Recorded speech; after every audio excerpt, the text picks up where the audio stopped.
샬롬, 이동춘 목사입니다. 오늘도 여러분의 삶이 주님의 평안으로 가득하시길 기원하며 하나님의 말씀을 나누겠습니다. 오늘 주시는 말씀은 출애굽기 25장 23절에서부터 40절의 말씀이십니다. 이 말씀 중에 29절과 30절 그리고 39절과 40절을 읽겠습니다. 너는 대접과 숟가락과 병과 붓는 잔을 만들되 순금으로 만들며 상위에 진설병을 두어 항상 내 앞에 있게 할지니라. 등잔대와 이 모든 기구를 순금 한 달란트로 만들되 너는 삼가 이 산에서 내게 보인 양식대로 할지니라. 아멘. 출애굽기 25장 23절에서부터 40절 말씀을 본문으로 진설병을 두는 상, 등잔대와 기구들에 대해 라는 제목으로 출애굽기 42번째 시간의 말씀을 나누도록 하겠습니다. 성막은 세 영역으로 되어 있습니다. 지성소, 성소, 성막들입니다. 지성소와 그곳에 배치되는 기구인 증거궤와 속죄소에 대해선 지난 시간에 공부했습니다. 오늘은 성소와 이곳에 배치되는 기구들에 대해 공부하겠습니다. 성소는 지성소와는 달리 제사장들이 매일 들어가야 하는 곳입니다. 지성소는 제사장 중에 대제사장으로 선출된 그가 1년에 한 번만 들어갈 수 있는 곳인 반면 성소는 매일 들어가야 하는 곳입니다. 아침에 한 번, 저녁에 한 번, 이렇게 하루에 2번씩 들어가야 하는 곳입니다. 등잔의 등불과 분향대의 향이 늘 24시간 켜있고 태워져야 하기 때문에 제사장들은 하루에 2차례씩 성소에 반드시 들어가야 했습니다. 이 성소에 3가지 기구들이 배치되어 있는데 진설병을 두는 상, 등잔대 그리고 분향단입니다. 오늘은 이 중 진설병을 두는 상과 등잔대의 의미에 대해 살펴보겠습니다. 진설병을 두는 상에 대해 먼저 살펴보겠습니다. 이 상은 증거궤와 같이 조각목에 순금을 입혀 만들었습니다. 크기는 증거궤보다는 좀 작습니다. 길이 90cm, 너비 45cm, 높이 67.5cm의 크기입니다. 여기에 다음과 같은 작업이 부과됩니다. 24절에서부터 27절입니다.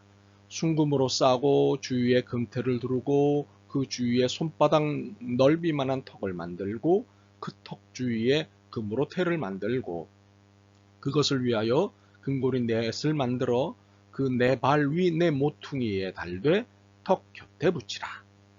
그리고 증거궤와 마찬가지로 조각목에 순금을 입힌 채를 만듭니다. 이 떡상을 맬 채입니다. 그리고 대접과 숟가락과 병과 붓는 잔을 순금으로 만듭니다. 우리는 이것에서도 그리스도의 상징을 보게 됩니다. 우선은 조각목과 금에서 그리스도의 상징을 보게 됩니다. 조각목은 그리스도의 인성을, 금은 그리스도의 신성을 각각 나타낸다는 것을 증거궤를 통해 공부했습니다. 그리고 진설병이라고 하는 것은 한마디로 떡입니다. 한문의 뜻으로는 진열한 떡이라는 뜻이고 영어로는 하나님 앞에 놓인 떡이라는 뜻입니다. 이 떡은 그리스도의 몸을 상징하지요. 그리고 병과 붓는 잔도 간접적으로 그리스도의 피를 상징합니다. 병과 잔의 용도는 용액을 담는 데 있습니다. 이스라엘의 정서상 이 용액은 포도주입니다. 그렇다면 포도주는 그리스도의 피를 상징합니다. 그러므로 진설병을 두는 상인 떡상은 전적으로 그리스도를 상징합니다. 그런데 이 상이 꼭 그리스도와만 연관되는 것일까요? 그렇지 않습니다. 증거궤와 마찬가지로 우리를 상대로 한 의미가 담겨 있습니다. 무엇보다도 진설병이 바로 우리 자신입니다. 상에 놓이게 되는 떡의 숫자가 12입니다.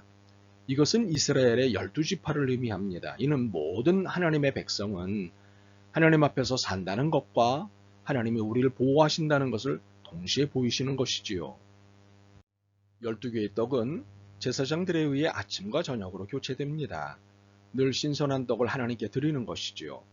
이는 우리가 매일 신선함으로 하나님을 만나야 한다는 것을 의미합니다. 또는 우리는 매일 하나님을 만남으로 신선해질 수 있다는 것을 의미합니다. 중요한 것은 우리가 매일 하나님을 만나야 한다는 사실이지요. 기본적으로 말씀과 기도로 매일 아침과 저녁에 하나님을 만나야 합니다. 이렇게 해야 영적 신선함이 유지될 수 있기 때문입니다. 우리의 신앙이 자라지 않고 정체되거나 느리게 성장하는 데는 이유가 있습니다. 매일 하나님을 만나는 일을 게을리하기 때문입니다. 신앙이 정상적으로 자라기 위해서는 말씀과 기도를 통해 매일 아침과 저녁으로 하나님을 만나는 일을 습관화해야 합니다. 이 진설병은 하나님께서 우리의 먹고 사는 문제를 해결해 주신다는 것을 보여줍니다. 이 진설병은 하나님께 드려주고 난 다음, 즉 다음 진설병과 교체되고 난 뒤엔 제사장들의 식량입니다. 때문에 제사장들은 먹고 사는 문제에서 자유로울 수 있었습니다. 진설병은 365일 1년 내내 드려지기 때문에 하루도 굶는 일이 없는 것입니다. 그러므로 왕같은 제사장이 된 우리 모두는 오늘 일용할 양식을 주시는 하나님을 찬양하면 됩니다.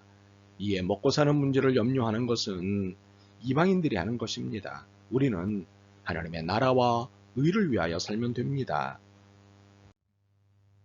그 다음으로는 등잔대에 대해 살펴보지요. 등잔대는 속죄소와 마찬가지로 순금으로만 만듭니다. 특징적인 것은 살구꽃 형상으로 줄기와 장과 받침을 만듭니다. 그리고 이 등잔대에는 7개의 등잔이 달리고 여기에서 365일 24시간 등잔불이 켜져 있습니다. 이 외에 순금으로 만든 불집게와 불똥 그릇도 있습니다. 그렇다면 이것들이 갖고 있는 의미는 무엇일까요?